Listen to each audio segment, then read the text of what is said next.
اعوذ باللہ من الشیطان الرجیم بسم اللہ الرحمن الرحیم اللہم صلی علی محمد وآل محمد وبارک وسلم تسلیما۔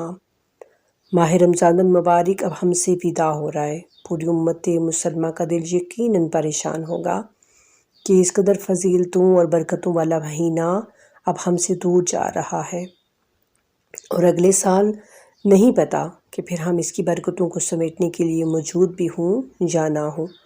بے شک یہ ایک حقیقت ہے جس سے کہ ہم اپنا منہ نہیں موڑ سکتے، لیکن اس کے ساتھ ساتھ ہمیں جس چیز پر دھیان دینا ہے وہ یہ کہ ہم نے شروع رمضان میں جانا کہ اللہ سبحانہ و تعالیٰ کہتے ہیں کہ یہ روزے تم پر فرض کیے گئے۔ کس لیے؟ تاکہ تم تقوی والے بن جاؤ۔ تقوی کیا ہے؟ اس کی معنی کیا ہے؟ اس پہ بھی بات پچھلے دروس میں ہو چکی۔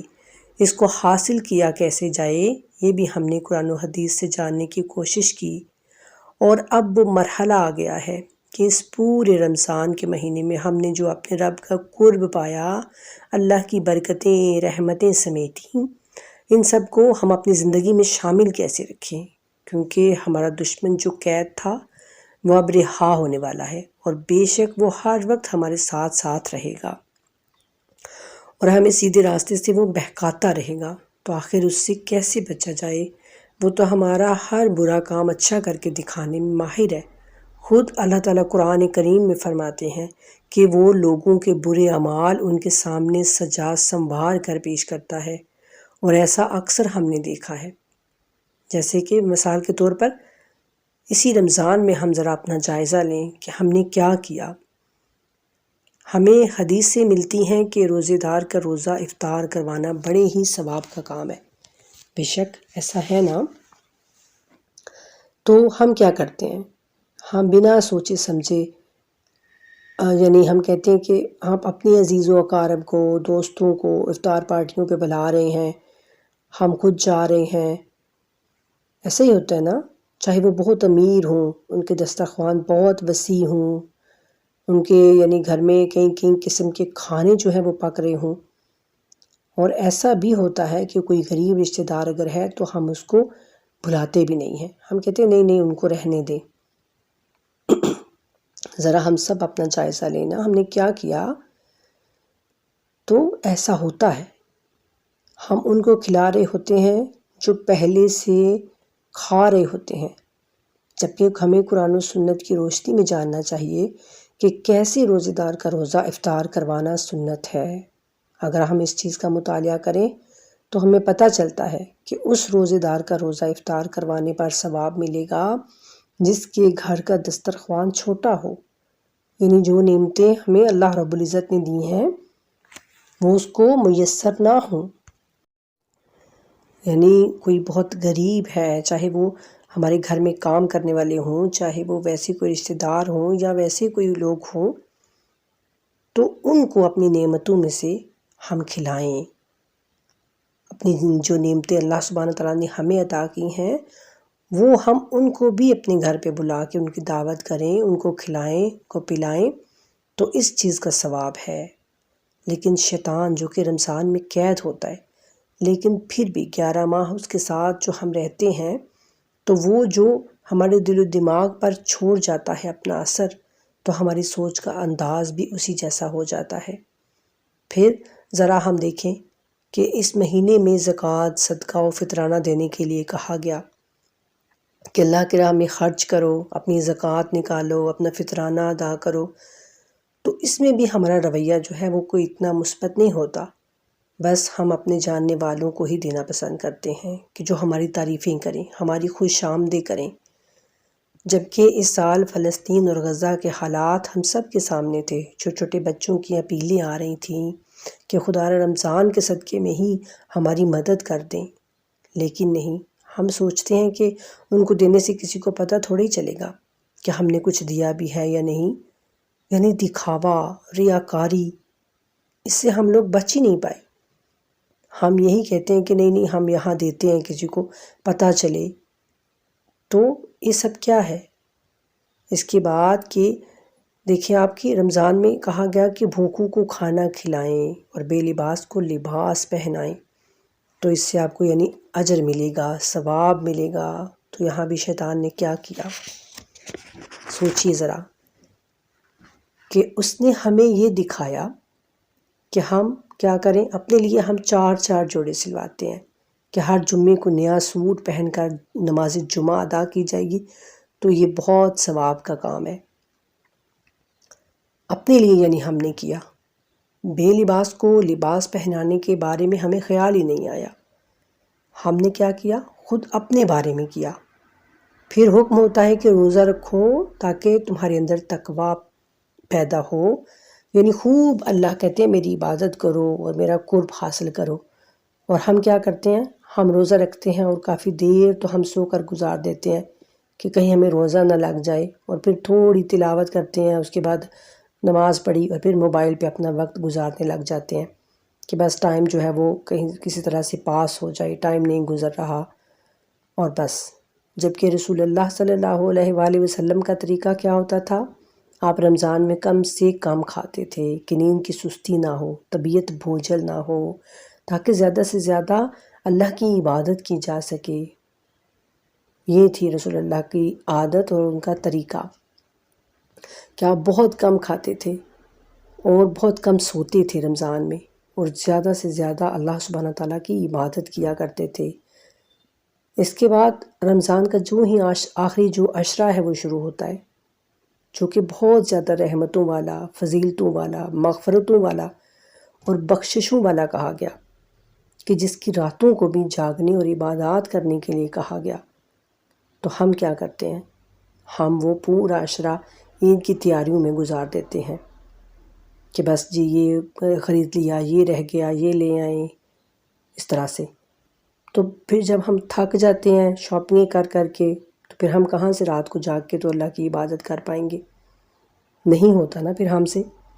جبکہ حکم یہ تھا کہ غریبوں اور مسکینوں کو بہترین لباس اور لذیذ کھانے مہیا کیے جائیں۔ بے شک اپنے لیے بھی یہی حکم ہے، لیکن ہماری توجہ زیادہ سے زیادہ اپنے اوپر ہوتی ہے، چاہے پہلے ہماری الماریاں کپڑوں اور جوتوں سے بھری ہوئی ہوں، لیکن پھر بھی عید کے لیے نئے کپڑے، نئے جوتے ضرور ہمیں چاہیے ہوتے ہیں۔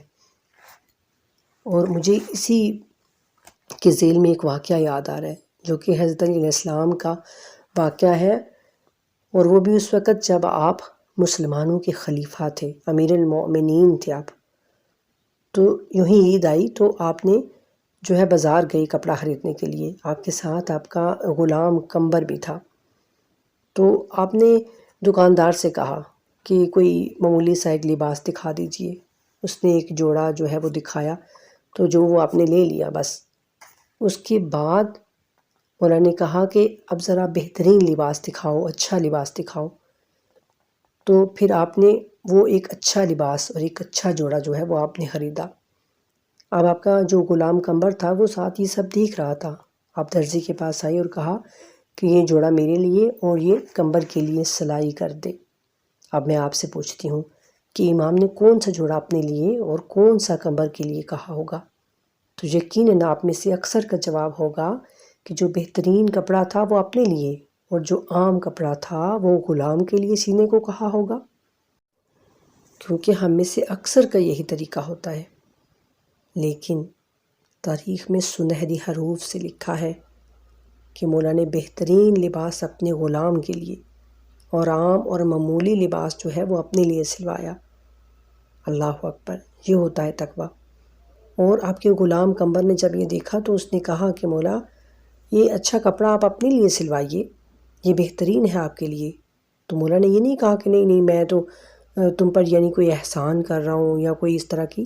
مولا نے کہا کہ نہیں، میں تو اب بوڑھا ہو گیا ہوں اور تم تو نوجوان ہو، یہ کپڑا نوجوانوں پہ اچھا لگتا ہے، بہتر لگتا ہے۔ سبحان اللہ۔ اب ہم سب اپنا جائزہ لیں کہ کیا ہم میں سے کوئی ہے ایسا جو اپنے گھر میں رکھے ہوئے ملازم کو بہترین لباس دے اور خود معمولی لباس پہنے؟ نہیں، ایسا شاید مجھ سمیت ایک بھی نہیں ہوگا۔ جبکہ ہمارے گھروں میں رکھے گئے ملازم ہمارے زرخرید غلام نہیں ہوتے، بلکہ صرف اجرت پر کام کرنے والے ہوتے ہیں۔ وہ جب چاہیں ہماری نوکری چھوڑ کر جا سکتے ہیں نا۔ یہ ان کو حق ہوتا ہے، کوئی یہ نہیں کہ ہم نے ان کو خریدا ہوا ہے وہ ہمارے علاوہ کسی اور کے پاس جا کے کام نہیں کر سکتے، ایسا نہیں ہوتا نا۔ لیکن جو مولا کا غلام تھا قمبر، وہ مولا کا زرخرید غلام تھا، غلام، ٹھیک ہے۔ لیکن ان دنوں میں جو غلام ہوا کرتے تھے نا، وہ ہوتے تھے کہ جس کی قیمت ادا کر کے تو اسے خریدا گیا ہو، پھر اس کی جان، مال، عزت، ہر چیز کا مالک وہ شخص ہوتا تھا جس نے اسے خریدا ہوا ہوتا تھا۔ اور یہ جو سارے کام میں نے پیچھے ذکر کیے ہیں وہ ہم نے کب کیے ہیں؟ جب ہمارا دشمن ہمیں بہکانے والا یعنی شیطان خداوند تعالیٰ کی قید میں تھا، اور اب تو وہ آزاد ہو جائے گا، تو پھر ذرا سوچئے کہ وہ ہمارا تقوی محفوظ رہنے دے گا؟ نہیں نا، بلکہ اس کی پوری کوشش ہوگی کہ جلد سے جلد سب کچھ ختم ہو جائے، ہماری عبادتوں کا ثواب، ہمارا تقوی، ہماری وہ ساری جو ہم نے اللہ سے بخششیں مانگی تھی، وہ جلد سے جلد وہ چاہے گا کہ سب کچھ ختم ہو جائے۔ تو ہمیں اس کے لیے کیا کرنا چاہیے؟ ہمیں خود کو، اپنے نفس کو مضبوط بنانا ہے، قرآن و حدیث کی روشنی میں اپنی نفس کو اس قدر طاقتور بنانا ہے کہ وہ شیطان کی چالوں کا مقابلہ کر سکے، اس کی وار کو بے بنیاد بنا سکے۔ تو اس کے لیے بہت ضروری ہے کہ ہم اللہ کی کتاب سے جڑے رہیں، اپنا دین اس قرآن سے لینے کی کوشش کرتے رہیں، کیونکہ خود اللہ سبحانہ تعالیٰ فرماتے ہیں کہ یہ وہ کتاب ہے جس میں ہدایت ہے، روشنی ہے، رحمت ہے، اور تمہارے تمام مرضوں کی شفا ہے۔ رمضان کے بعد انشاءاللہ ڈیلی کلاسز کا آغاز کریں گے، روزانہ ہم چند آیتوں کا ترجمہ، تفسیر جو ہے وہ سمجھنے کی کوشش کریں گے حدیث کی روشنی میں۔ اور آپ سب سے بھی ریکویسٹ ہے کہ جو بھی گھر بیٹھے قرآن کریم کو آسان زبان میں سمجھنا چاہتا ہے وہ ہمارے ساتھ جڑ سکتا ہے، ٹھیک ہے۔ آپ کو نمبر دیا جائے گا، آپ اس نمبر پہ رابطہ کریں اور گھر بیٹھے بالکل فری قرآن کی تعلیم حدیث رسول کے ساتھ سمجھنے کی کوشش کریں، اور اپنے تمام جاننے والوں کے ساتھ بھی اسے ضرور شیئر کریں، کیونکہ قرآن کریم میں ہے کہ جو کوئی بھی کسی کو نیکی کی دعوت دے گا تو وہ بھی اس میں سے حصہ پائے گا، یعنی اس نیکی میں سے وہ بھی حصہ پاتا رہے گا۔ اور اسی طرح اگر کوئی کسی کو برائی کی دعوت دے گا تو وہ بھی اس میں سے حصہ پائے گا۔ تو میری بہنوں، میری بچیوں، آپ ضرور اس کو جو ہے جوائن کریں، اور کوئی اس میں عمر کی قید نہیں ہے، آپ گھر میں فری ہیں تو آپ اس کو جوائن کر سکتی ہیں۔ حدیث رسول ہے کہ تم میں سے بہترین لوگ وہ ہیں جو قرآن کو سمجھیں اور پھر اسے آگے پھیلائیں۔ اللہ سبحانہ تعالیٰ سے دعا ہے کہ وہ ہم سب کو اسے سمجھنے اور پھر اس پر عمل کرنے کی توفیق عطا فرمائے، ٹھیک ہے۔ تو عید کے بعد انشاءاللہ ہم سب کوشش کریں گے کہ تھوڑا تھوڑا روزانہ ہم جو ہے اس کو سمجھیں، اللہ کی کتاب کو، کہ اس میں اللہ سبحانہ تعالیٰ نے ہمارے لیے کیا پیغامات دیے ہیں۔ تو اپنا بہت سارا خیال رکھیے گا، اور دعاؤں میں امت مسلمہ کو، پوری امت کو یاد رکھیے گا، خصوصاً فلسطین میں جو غزہ میں مسلمان پریشان حال ہیں ان کے لیے خصوصی دعا کیجیے گا۔ اللہ سبحانہ تعالیٰ سے دعا ہے کہ اللہ تعالیٰ ہم سب کی مشکلات کو آسان کر دیں، اور ہم سب کو اس قرآن کے ساتھ جڑنے کی توفیق عطا کریں۔ اپنی پوری زندگی ہم اس اللہ کی کتاب کے ساتھ جڑے رہیں اور اس کو سمجھ کے پڑھتے رہیں اور پھر اس پر عمل کرتے رہیں۔